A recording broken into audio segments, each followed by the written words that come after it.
kalau tidak terkontrol, ya pasti akan mempengaruhi jalannya demokrasi. Misalnya jangan lagi terjadi kasus MK seperti yang kemarin itu.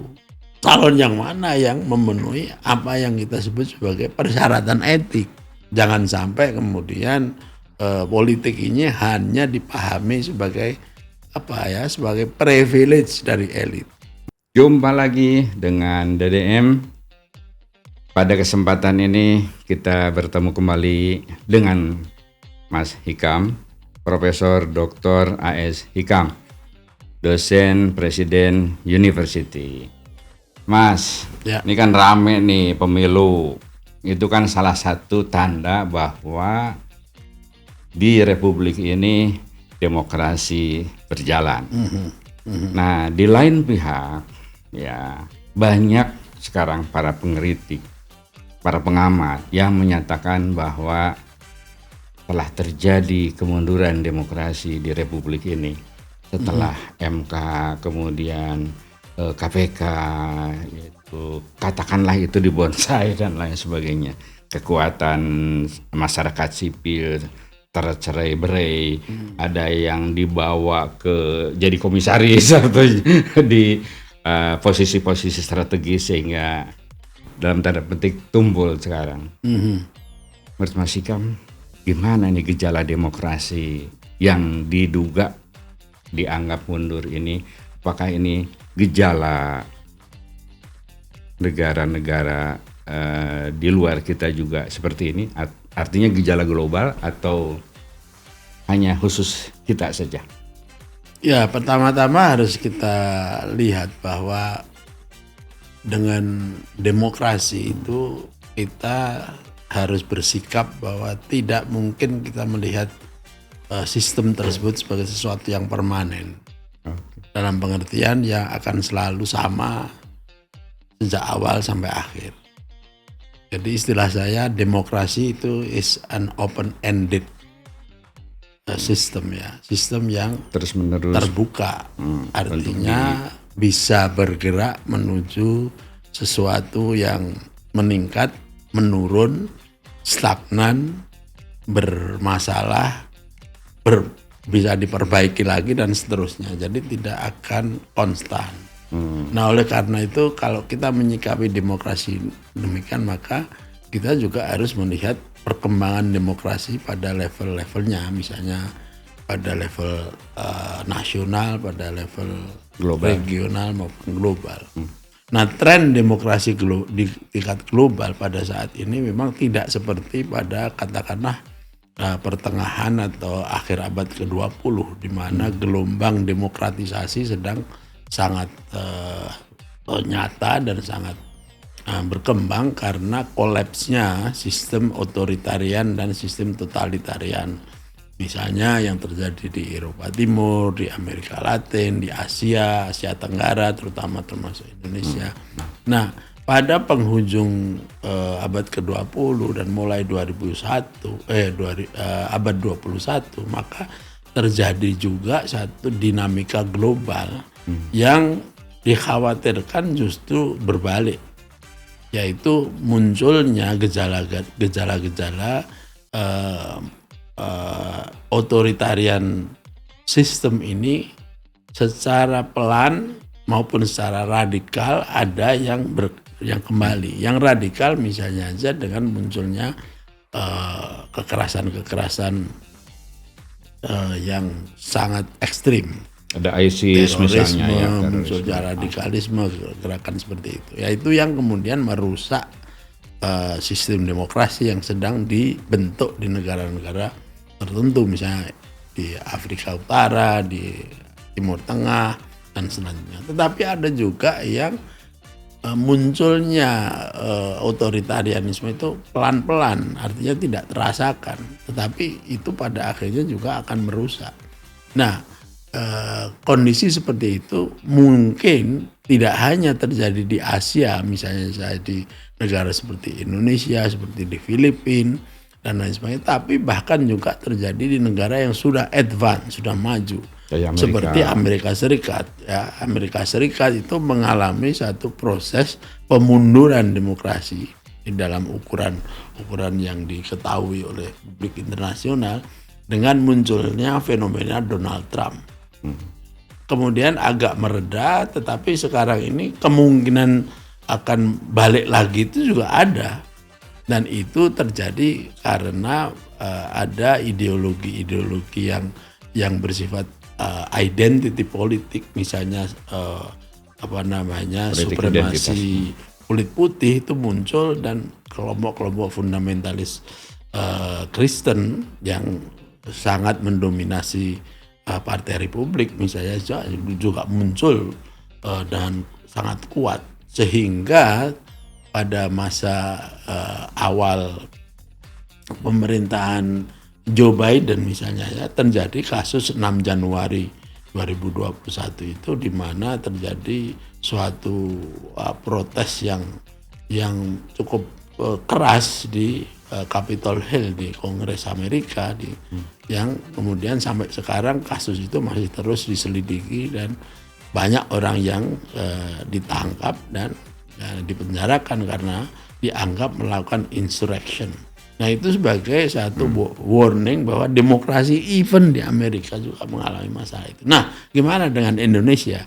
Di Indonesia kita melihat bahwa perkembangan setelah reformasi itu menunjukkan juga adanya situasi di mana demokrasi di Indonesia mengalami gangguan-gangguan, dan bahkan secara umum dikategorikan bahwa demokrasi di Indonesia atau Indonesia sendiri sedang tidak baik-baik saja.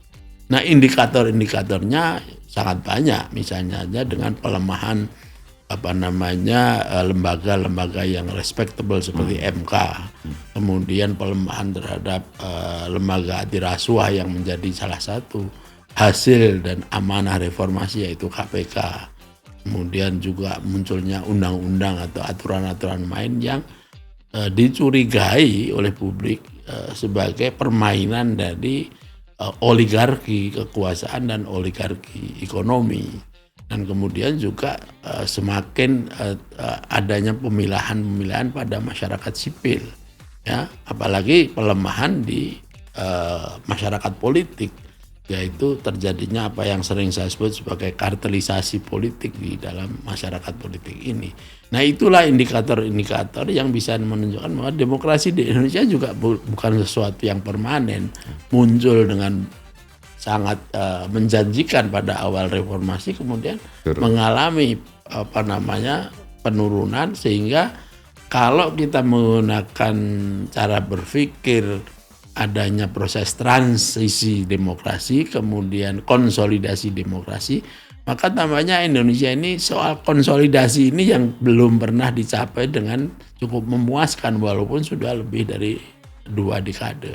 Jadi gitu Kang Deddy ya. Jadi kalau kita menyikapi demokrasi sebagai sesuatu yang terus berkembang dan open ended, maka jangan kaget bahwa pada satu saat demokrasi itu juga bisa kena ancaman-ancaman dan bahaya untuk return atau kembali lagi menjadi yang seperti sebelumnya. Artinya Indonesia juga kemungkinan bisa mengalami kembali menjadi authoritarian system lagi. Bukan sesuatu yang mustahil. Bukan sesuatu yang mustahil, dan indikasinya itu sudah ada. Mas, coba diidentifikasi akibat apa kemunduran demokrasi itu? Ya, kalau kita menggunakan indikator demokrasi yang kita pakai biasanya menggunakan apakah satu demokrasi yang menganggap dirinya demokrasi konstitusional itu bisa kemudian berjalan pada relnya. Salah satu ukurannya adalah demokrasi konstitusional dimanapun berada itu selalu menggunakan parameter dia diatur oleh nomokrasi atau hukum.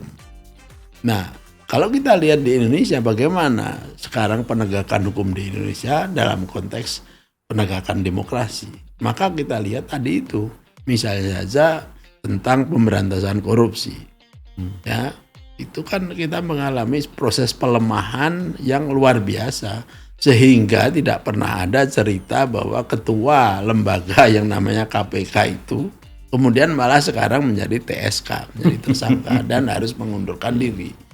Ya kan? Kemudian selain masalah itu ada banyak lagi seperti terjadinya pengekangan atau gangguan terhadap freedom of the press, ya, misalnya kebebasan berpendapat, berkumpul, freedom of speech, iya, gitu ya. dan ya itu yang kemudian juga ditengarai, ya, kita tidak full blown kemudian terjadi pengekangan yang total, tapi ditengarai terjadi pengekangan, dan itu adalah salah satu indikator dari bahwa constitutional demokrasi kita terancam.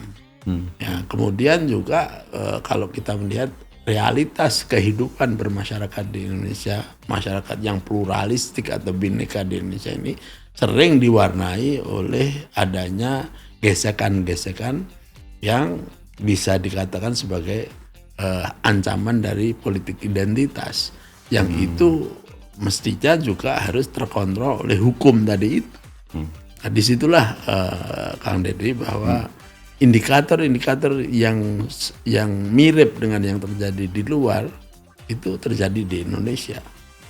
Apakah oligarki bisa mengganggu demokrasi atau mengembangkan demokrasi? Jadi misalnya makin kuat oligarki, makin kuat demokrasi, atau sebaliknya? Ya, kalau kita melihat definisi oligarki kan kekuasaan yang dipegang oleh satu kelompok kecil. Nah, umumnya oligarki akan dikaitkan dengan penguasaan sumber daya ekonomi. Nah, ini muncul dengan kelas-kelas pemilik modal yang sangat berkuasa, sehingga mereka juga mampu mengatur atau mampu mempengaruhi decision making atau political decision making, ya kan? Jadi kemudian misalnya pembuatan undang-undang bisa dipengaruhi para kepentingan oligarki. Politik menjadi mahal karena diatur oleh pengaruh oligarki itu. Jadi oligarki itu in itself itu kalau tidak terkontrol, ya pasti akan mempengaruhi jalannya demokrasi, karena oligarki itu selalu akan memelihara kepentingannya dia sendiri lebih dulu.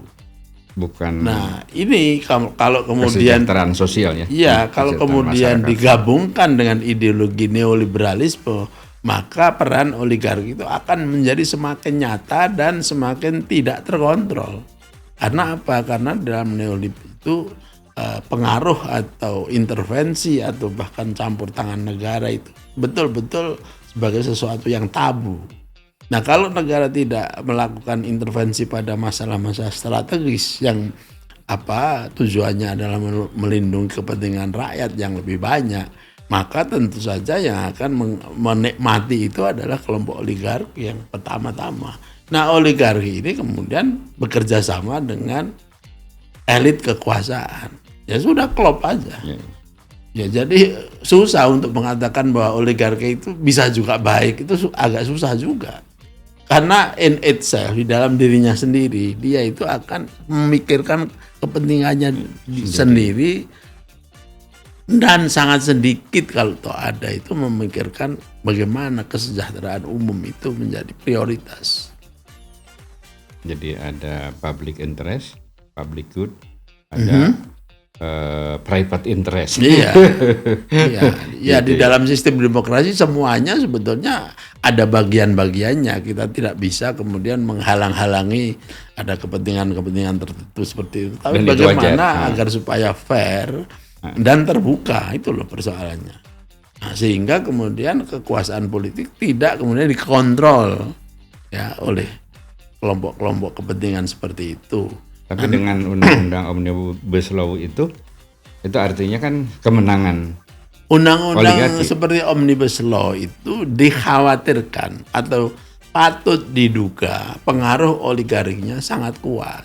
Bahkan MK sendiri mengatakan bahwa Omnibus Law harus direvisi kan.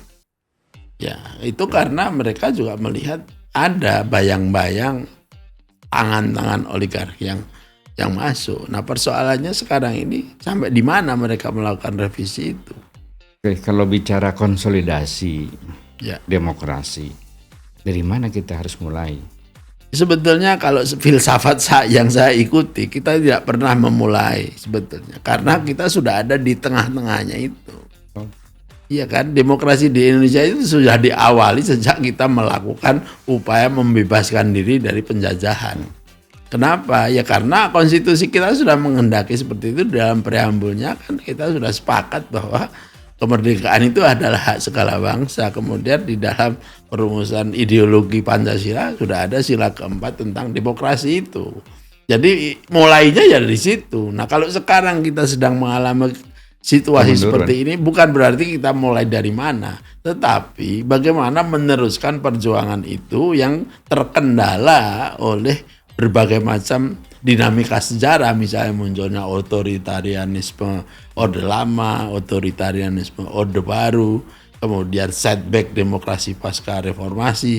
Di situ posisi lokus kita bekerja itu bukan kita mulai dari nol lagi, tapi kita selalu in between, di tengah-tengah, sebelum ini berbagus, tapi juga kita sudah pernah ke sana. Makanya mungkin ide redemokratisasi itu lebih tepat, karena kita memang sebetulnya sudah pernah mengalami proses-proses itu, hanya kemudian sekarang kita mengalami setback. Oleh karena itu ya saya kurang setuju kalau kemudian kita seolah-olah harus dari berangkat nol lagi. dari nol, itu nggak mungkin itu. Ya. Jadi kalau redemokrasi artinya kita mulai ada perbaikan lagi, tidak berangkat dari nol. Iya kan, kita ini kan secara formal kan berjalan. Siapa yang mengatakan Indonesia tidak demokrasi secara formal? Kita mempunyai pemilu langsung ya sejak 2004, pilpres yang langsung misalnya aja. Kita memilih pilkada secara langsung dan lain sebagainya, memilih parlemen, memilih MK dan lain sebagainya. Itu tanda bahwa secara formal kita memang mengalami proses demokrasi. Itu tidak boleh kita deny. Tetapi, ya kan? Tetapi secara substansi itu kita mengalami kemunduran. Iya, mengalami persoalan-persoalan yang bisa merontokkan keberhasilan yang formal tadi itu. Bahkan bayangin aja kalau presiden kemudian diperbolehkan untuk memperpanjang masa jabatan menjadi 3 kali, 4 kali dan lain sebagainya yang berlawanan dengan konstitusi. Artinya secara ipso facto yang namanya demokrasi konstitusional sudah selesai, sudah tidak ada artinya lagi. Nah itu baru kemudian kita mengalami betul-betul kerusakan atau kehancuran demokrasi. Kalau sekarang ini ada cacat-cacat yang memang harus kita perbaiki. Misalnya jangan lagi terjadi kasus MK seperti yang kemarin itu. Itu cacat demokrasi, tapi belum tentu itu artinya demokrasi kita udah hancur. Belum. Oke. Tapi yang jelas tadi kita sepakat ada penurunan. Ya sudah jelas. Kata-kata kita sedang tidak baik-baik saja itu tidak ada. Tidak ada maksud menganggap itu sebagai pujian, nggak ada. Maksud saya adalah ketika kita ingin meredemokrasi lagi, ini apakah momentum pilpres dan presiden yang baru ini, apakah ini menjadi variabel penentu? Sudah jelas. Redemokratisasi. Sudah jelas karena di dalam konstitusi kita jabatan yang paling yang paling tinggi dalam pengertian ini sebagai kepala pemerintahan dan kepala negara itu adalah presiden.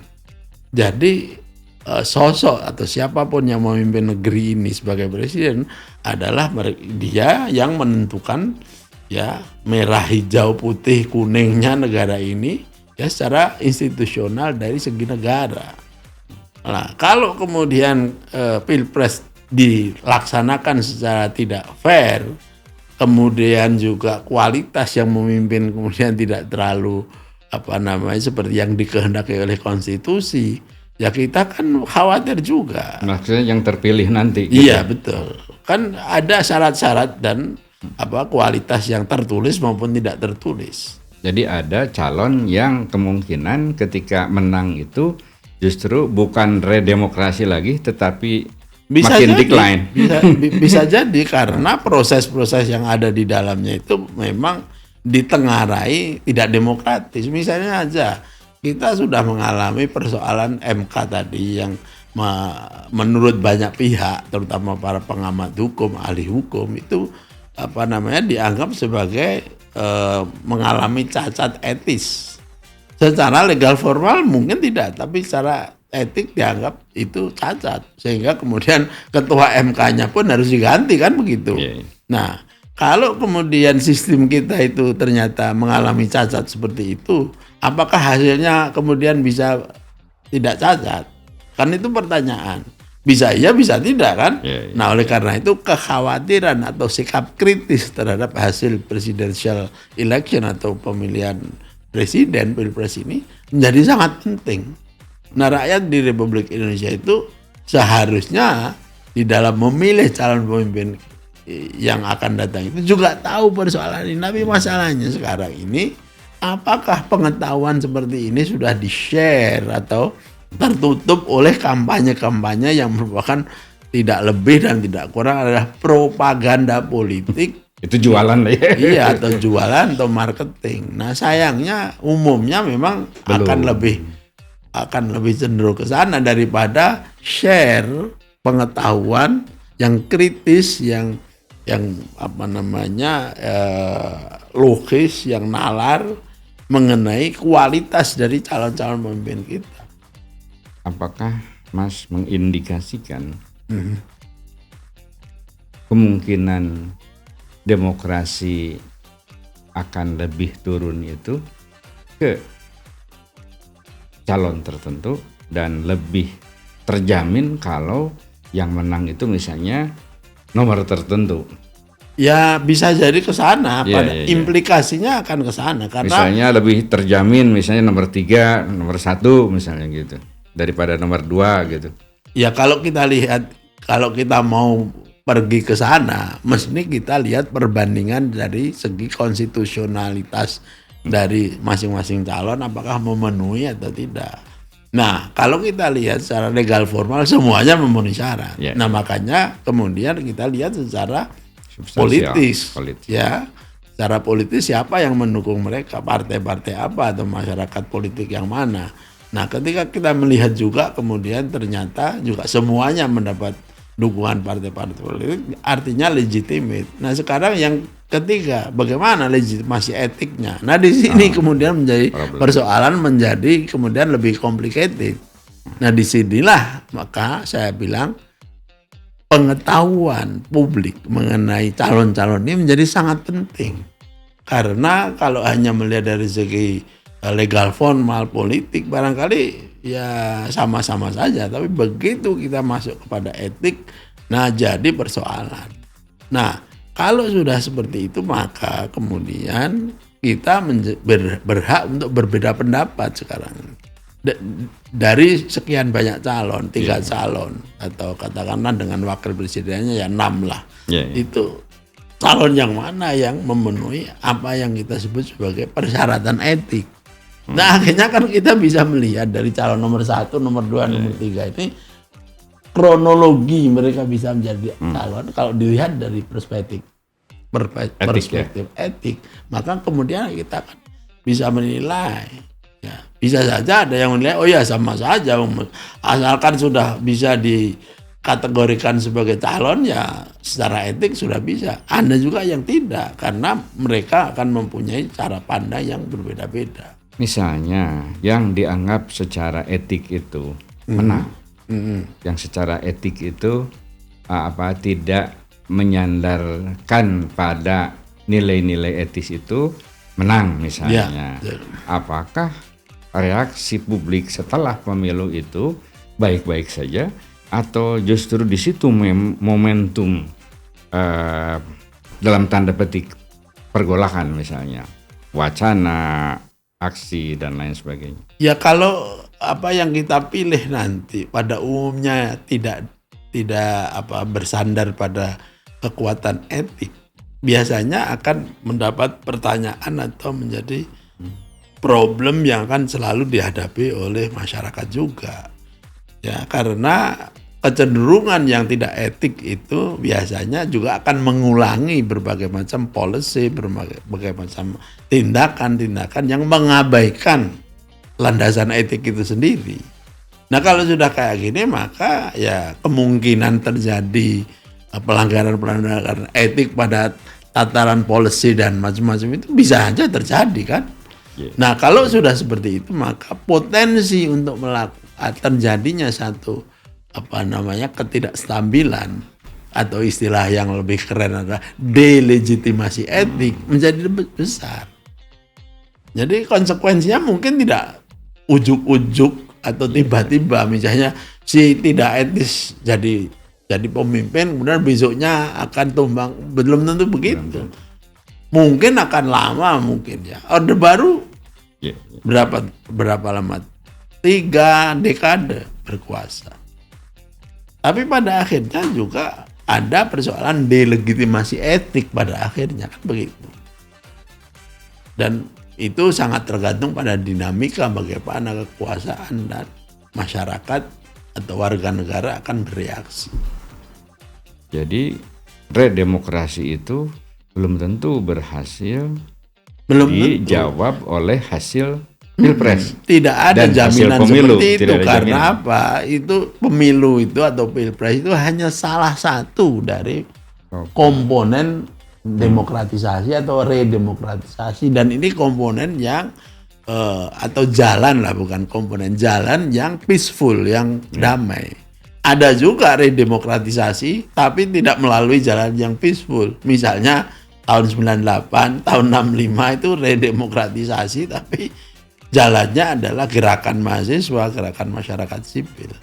Di Rusia bahkan terjadi revolusi 90 itu tahun 90 itu, atau di Cekoslowakia terjadi revolusi juga, di Iran terjadi revolusi. Nah itu semua redemokratisasi menurut definisi yang kita pakai tadi itu. Ya berat sekarang ya antara arus propaganda yang luar biasa dan sekarang media, aktor-aktor politik lagi di situ posisinya. Sementara kita ya dan sebagian yang kritis itu mengangkat isu-isu substantif, strategis, dan memang kelihatannya belum dikonsumsi oleh publik secara luas. Ini kan persoalannya di situ. Betul. Mas. Nah, bagaimana supaya sedikit demi sedikit ya gagasan-gagasan kritis itu bisa lebih dikonsumsi lebih luas lagi. Ya, pertama-tama tentu kita mempertahankan apa yang disebut sebagai lingkungan atau ekosistem demokrasi. Misalnya aja freedom of speech, ya, kemudian freedom of assembly itu masih bisa dipertahankan. Dengan cara begitu maka ekosistemnya akan terpelihara. Yang kedua tentu dengan memperluas pendidikan politik, penyadaran terhadap pentingnya hak dan kewajiban sebagai warga negara. Jangan sampai kemudian politik ini hanya dipahami sebagai sebagai privilege dari elit. Yang ketiga tentu bagaimana kelembagaan politik ini betul-betul menuju kepada pelembagaan yang demokratik.